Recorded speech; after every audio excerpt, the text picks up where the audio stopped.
Chapter 183. He has spring leaves, summer thunder, autumn wind, and winter snow. As the end of the lunar year drew near, the weather became increasingly cold, and the narrow dirt road in Clay Vase Alley also became extremely hard. Chen Ping'an took a deep breath and looked toward the tall figure in front of him. "Brother Li," he called softly. Li Zisheng didn't turn around. He smiled faintly and said, "Don't worry, I can deal with him.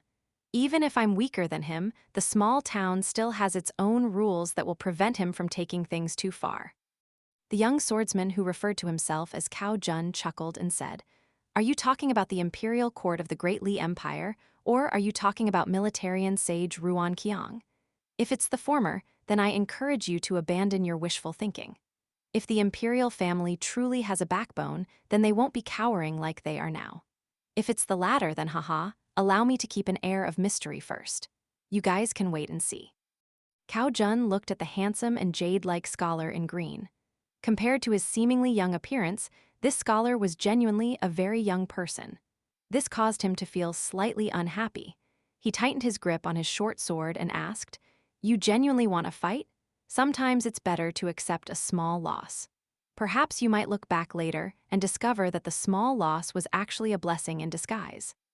Li Zisheng smiled faintly and replied, "Since you claim that your reasons are all in your scabbard, I'm willing to hear it out.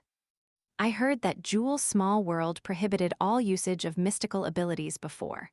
Now that the small world has shattered and fallen to the earth, you've already advanced to the middle 5 tiers in just one short year. Quite an impressive feat." There was a look of approval on Cao Jun's face. However, he quickly shook his head and clicked his tongue in wonder, remarking, "Ah, such a pity." Li Zisheng extended a hand and said, "Please go ahead." Cao Jun couldn't help but chuckle, naive and ignorant. "Since this isn't a life-and-death battle, I'll suppress my cultivation so you don't lose too comprehensively in the first fight of your life." Li Zisheng smiled and remained silent. "When you climb out from the bottom of the well in the future, you'll realize that someone like me can be regarded as." With a tap of his foot, Cao Jun leaned forward and charged toward Li Zisheng. The smiling swordsman laughed loudly, and his aura instantly changed. The final few words of his remark reverberated around the narrow and cramped Clay Vase Alley, kind-hearted and forgiving.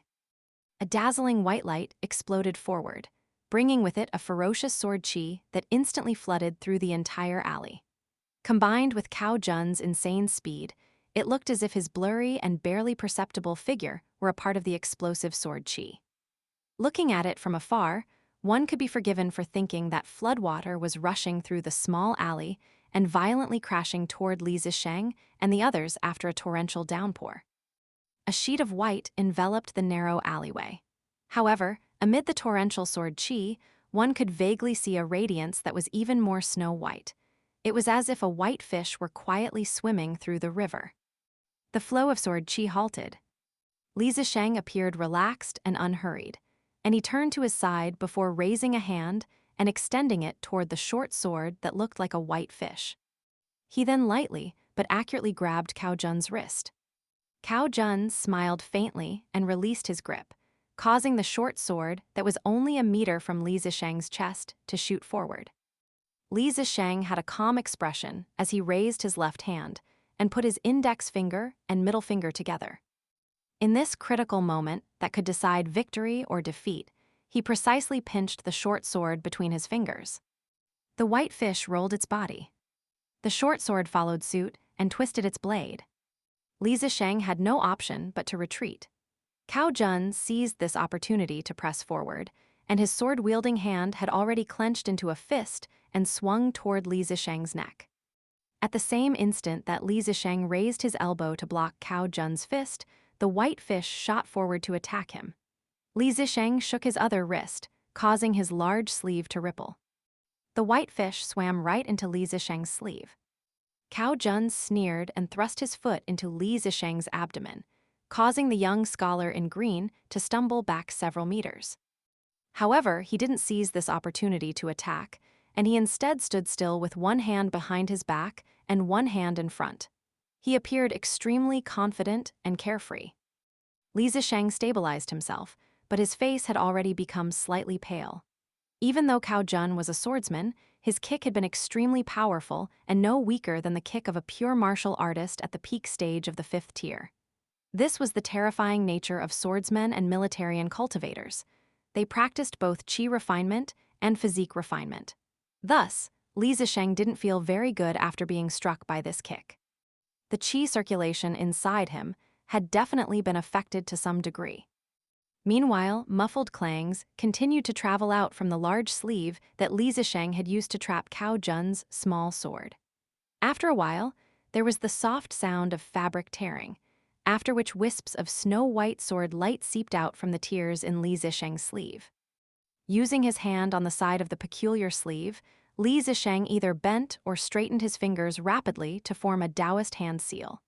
At the same time, he quietly recited the word, suppress, in his mind. His sleeve, which was already taut and chaotic, instantly became calm again. The sound of the flying sword striking his sleeve became nothing more than a faint ring. Cao Jun wasn't surprised, and he said with a smile, 7. Li Zisheng's sleeve instantly ripped apart all the way to his elbow. A burst of brilliant sword light appeared near his wrist. This looked much like a beautiful sight of someone holding the full moon in their hand. In reality, however, this was a burst of sword light that possessed immense power and killing intent. Li Zisheng's fingers rapidly moved around as he formed another hand seal. Meanwhile, the ridges on his palm that was now hidden from view gently moved around like flowing water as they changed their paths. A foggy bluish-purple glow instantly appeared around his elbow. The white fish that was ferociously circulating Li Zisheng's arm led the sword qi into battle against the bluish-purple glow emanating from the young scholar's elbow.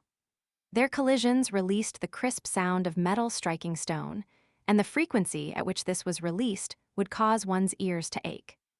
In fact, dust and scraps of clay continued to fall from the tall wall on one side of the alley, and from the short wall of the old residence on the other side of the alley. Cao Jun opened his extremely squinted eyes a little, and he jeered, "Oh, how interesting. It's said that the Taoist sect has tens of thousands of seals, and I've already witnessed no fewer than 200 of them. However, I truly haven't seen any that are as simple and convenient as what you've just used. Your 6th-tier cultivation base is far too stable and powerful, is it not? It's always been the case that 6th-tier swordsmen can pick on 7th-tier qi refiners. However, when has it ever been the case that a 6th-tier qi refiner like you can face a 7th-tier swordsman head-on? If word of this gets out, won't I, Cao Jun, become a laughingstock among the sword cultivators of the world?" After experiencing and overcoming his initial inexperience, Li Zisheng appeared like he could already calmly face the situation now. In fact, he could even chuckle and reply, "Perhaps the reasons in your scabbard aren't profound enough." Cao Jun nodded in sincere agreement. There was a wide smile on his face as he announced, 8. The flying sword that was as agile as a white fish flew toward its owner, Cao Jun. After arriving in front of him, it hovered to a stop and instantly lost its luster. It was as if the short sword were nothing more than an ordinary short sword. Not a single wisp of sword qi radiated from it, and it no longer appeared as dazzling and eye-catching as it had just then. With a shake of its body, the sword intent that had appeared strange and cold, just then suddenly became radiant and righteous. The flying sword instantly vanished from sight. An extremely small gash appeared on the wall beside them. However, only a tiny amount of crushed clay drifted down. Li Zisheng raised his right hand and attempted to catch the short sword that was flying over on an arc with 2 fingers again. However, the young scholar suddenly turned his head. In the next moment, the flying sword bore a hole into the tall wall behind Li Zisheng's left shoulder. The flying sword vanished again. However, a bead of blood appeared on Li Zisheng's left cheek, before expanding to reveal a gash that was an inch in size. Sure enough, the saying was true.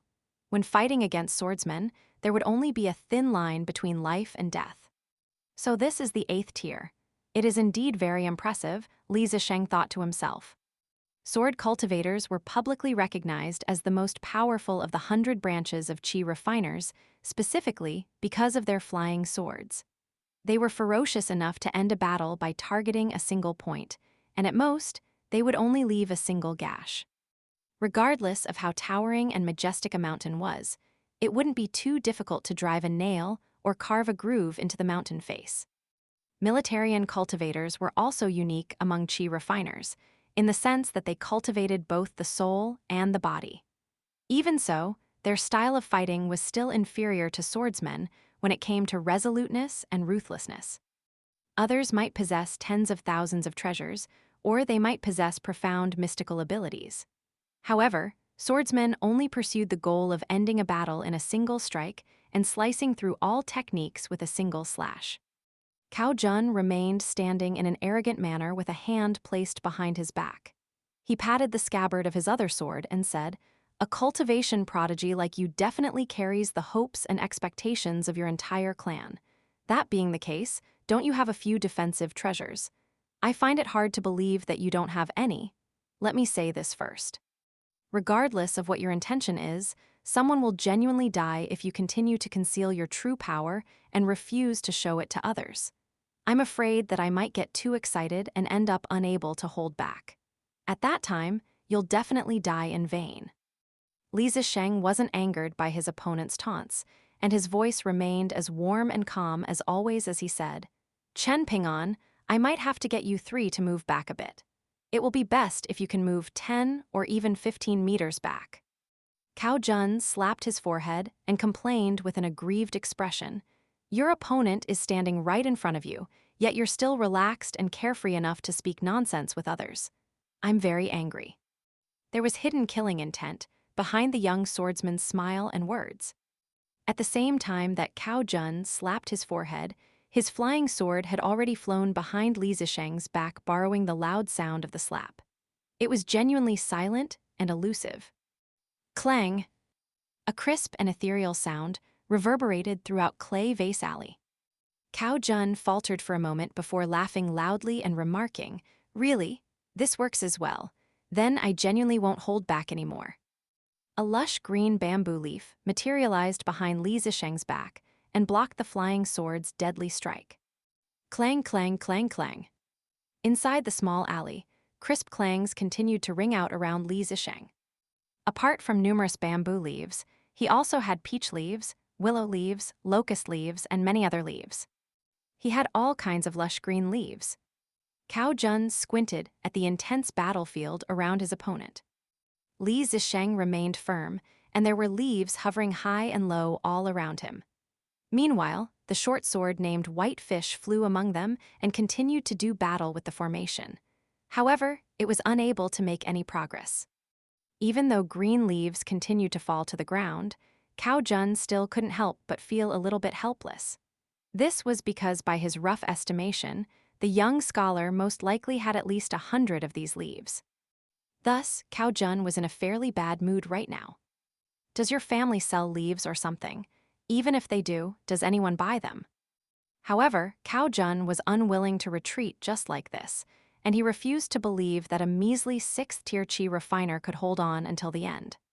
Manipulating so many leaves at once definitely couldn't be easy, and the amount of concentration and effort this took was definitely quite significant.